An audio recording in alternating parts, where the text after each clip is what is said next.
even you have some mistakes in your life, kalaupun kemudian kita mengalami kesalahan di dalam kehidupan kita, but if you're willing to learn from mistake, the mistake really become your teacher.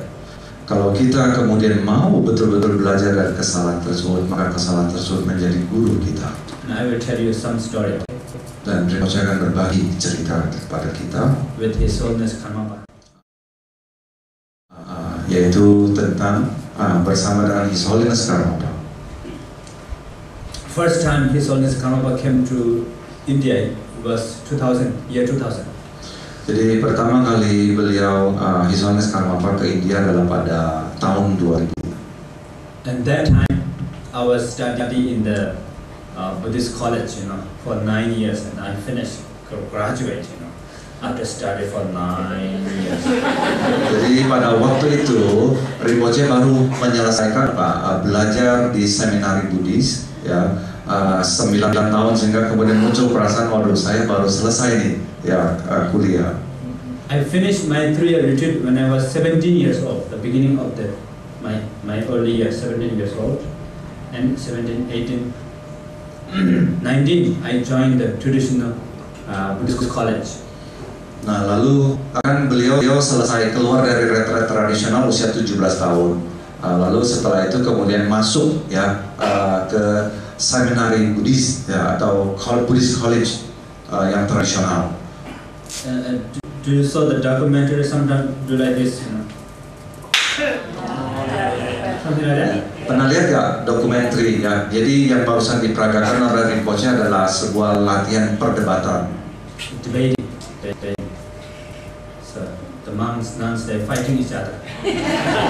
Ya, kalau yang nggak ngerti kan seakan-akan bahwa para biksunya lagi berantem, padahal sebuah adalah sedang latihan debat. And what they fighting for? Fighting about vase, pillar. Ya, jadi sedang berantem tentang apa nih? Ya, vas, kemudian apa? Tiang, Kumba, kawa. kumba, kumba, Kumba is vase. vas, ya. Kawa. Kawa adalah tiang, kumba itu adalah vas, ya. Lalu kawa tiang. Because it come from India.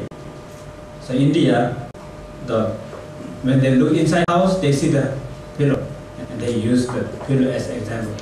And when they do something, the vase for drinking water, for go outside, for offering. In India, they use in the ancient time vase, a lot.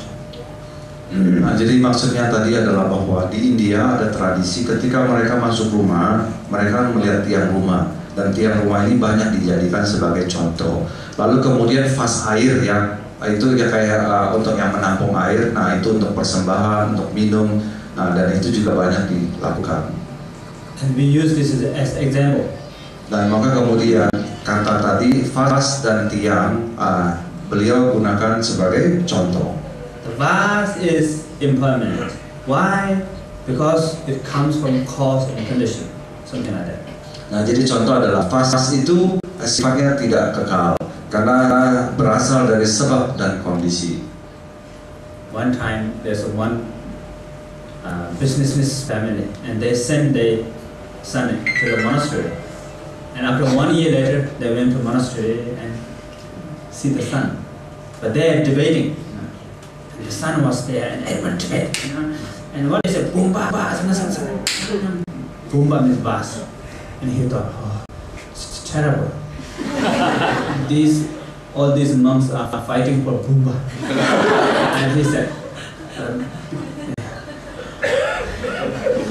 be peace, be peace.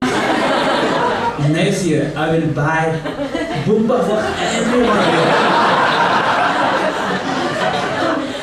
Jadi ada satu keluarga bisnis, ya, pebisnis yang kemudian menyekolahkan anaknya ke Buddhist college tersebut.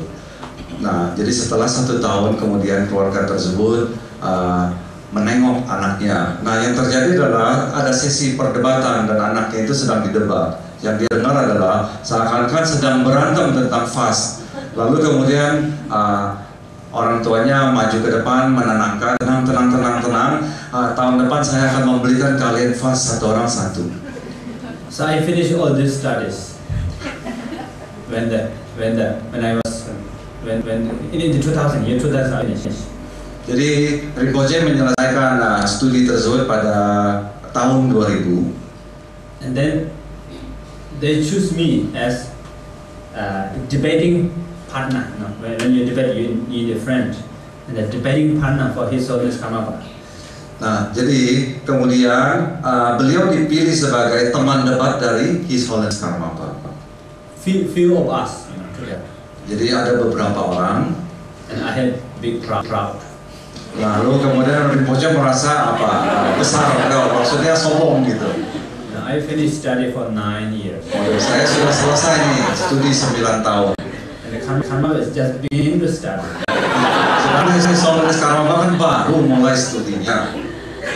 So I think he don't know much. Kalau Rinpoche bilang pastinya tidak tahu banyak lah. And one day we were debate together. Dan suatu hari terjadilah perdebatan. The defender and debate, you know, there's two things. Ya, jadi ada yang menyerang, ya, yang menyerang, satu lagi yang bertahan. And he's debating to me, and I said something. In the end, I couldn't give any answer. Rinpoche, you are his defender, right? Yeah. Ya. He debated to me. Okay. Jadi His Holiness Karmapa sebagai pendebat yang berikan pertanyaan, Rinpoche sebagai yang bertahan, tapi pada akhirnya Rinpoche kehilangan, tidak bisa memberikan jawaban sama sekali. I cannot say no, I cannot say yes, I cannot say not sure. Rinpoche tidak bisa mengatakan ya atau tidak, juga tidak yakin. I cannot give any answer. Sama sekali tidak bisa memberikan jawaban apapun. I just sit there.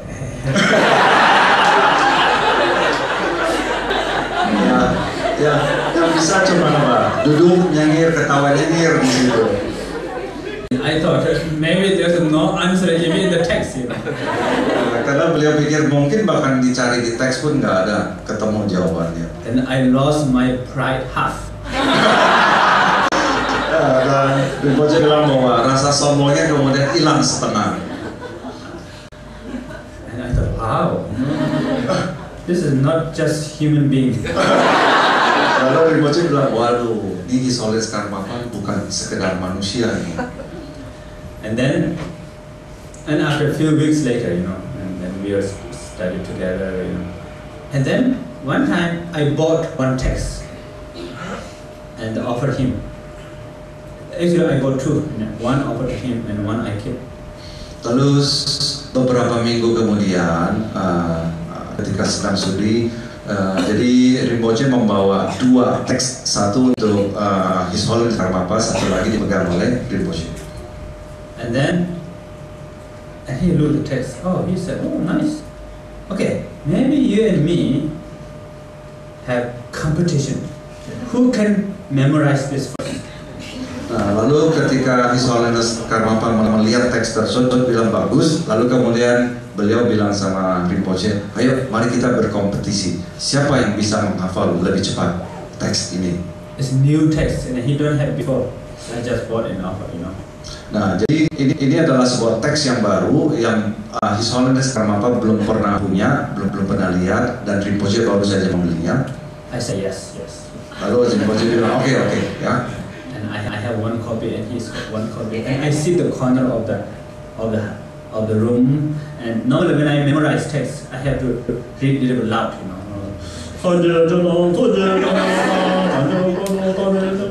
Like that. Ya, jadi Rinpoche bilang oke. Lalu kemudian Rinpoche pergi ke pojok dan biasanya Rinpoche ketika menghafal perlu melafalkan dengan keras seperti tadi. Indonesian translation. And I read about it. When I read loud 100 times, then I can remember. But then I only read about 9 or 10 times. Then Karmapa, she was just looking.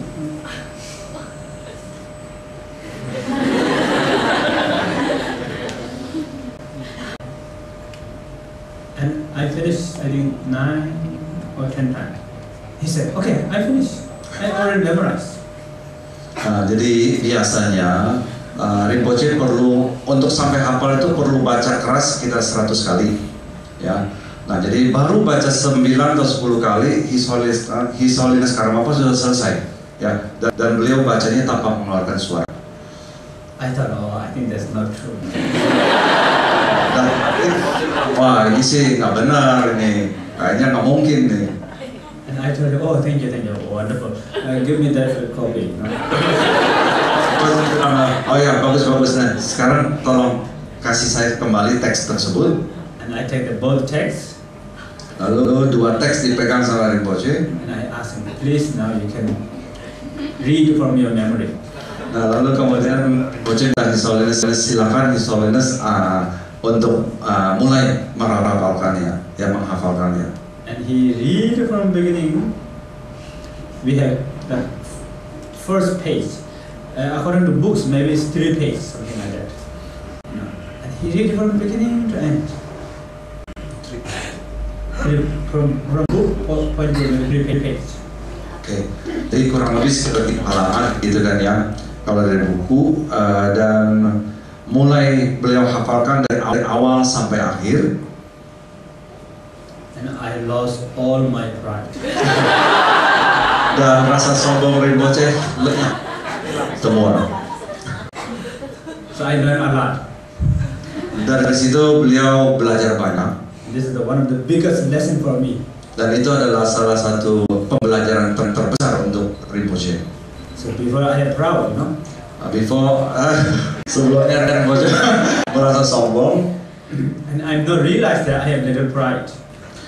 Dan Rinpoche tidak menyadari bahwa ada rasa sombong di dalam dirinya. So I realized my pride. Lalu ke atas peristiwa itu kemudian Rinpoche sadar akan rasa sombong tersebut. And I have great respect to Karmapa. Dan muncul rasa hormat yang tinggi sekali kepada His Holiness Karmapa. So this is, I learned from my mistake. Dan ini adalah Rinpoche belajar dari kesalahan beliau. So I hope you will do also. Dan semoga kita ini juga bisa belajar dari kesalahan kita seperti Rinpoche. Okay, and I think I'm going to stop talking now.